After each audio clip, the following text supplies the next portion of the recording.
Hey, it's Lucy, and it's that time of year again, when term has begun. As a postgrad, I'm not bound by terms, I just work all the time. So to me, this means small changes, like I can get dinner in my college again, and department seminars start again, and oh, there are times when I have to avoid going to Tesco because it's too busy. But for first year undergraduates starting this year, this term could well be the most exciting and or the most stressful thing that's ever happened to them. It was the second for me. In 2011, I couldn't wait to leave home, couldn't wait to start a subject I thought I'd enjoy, I couldn't wait to start inventing myself as a better and more interesting person. But when I got there, I realised I didn't like the subject at all. And I realised you can't just invent a new personality overnight. And as someone who was painfully shy and awkward, I had no idea how to go about creating any sort of life for myself at all. Looking back, I did everything wrong. I wasn't eating well, I wasn't sleeping right, I was skipping lectures, I wasn't socialising.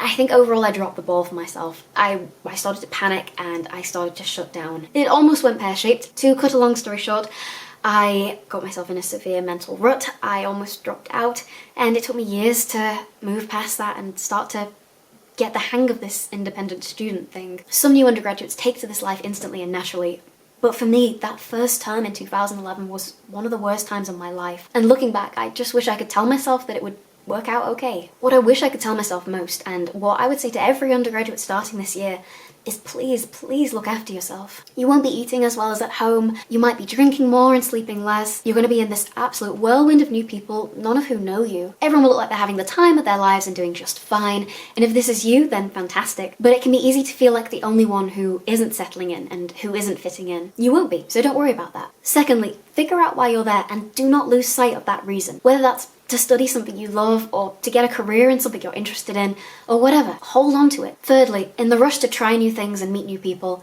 don't forget who you are. Your old hobbies, your old music tastes, the things that make you happy, make time for them. Be proud of them. Tell people about them. Meet people who feel the same. Yes, push yourself and try new things, but what you already have is good and valid, and it's what makes you who you are. Fourthly, and this is one I particularly needed to hear, you are not overreacting or being attention-seeking or being dramatic if you think you have a mental health problem. Get it checked out sooner rather than later. Tell someone about it. Don't go through it alone. If you do go on medication, get someone you can trust to check up on you regularly, whether that's a parent who can ring or a friend you can trust to knock on your door. New medication can make you act odd or it can make you feel worse, and you shouldn't be alone for that. And something else to bear in mind is that it won't just be you who's going through that, so don't ever feel like it's just you who's not coping. And finally, start creating a life you can be proud of. You're in charge of most aspects of your life now you've moved away from home, so you can do what you want. Start good habits. Keep your body strong. Cultivate interesting hobbies that fascinate you. Take opportunities as they come. And look yourself in the eye and be proud of the person you see there. Good luck to all of you.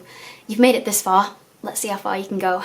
Thank you for watching, and this is usually a channel about postgraduate advice, but if you're an undergraduate and you want an insight into that parallel world, go ahead and check out my other videos. And if you're a postgrad watching this, then to be honest, most of this video will probably apply to you, except minus the drinking bit, because we don't drink, we don't have fun. My name is Lucy Kissick, I'm a third year PhD student at the University of Oxford, and take care until next time.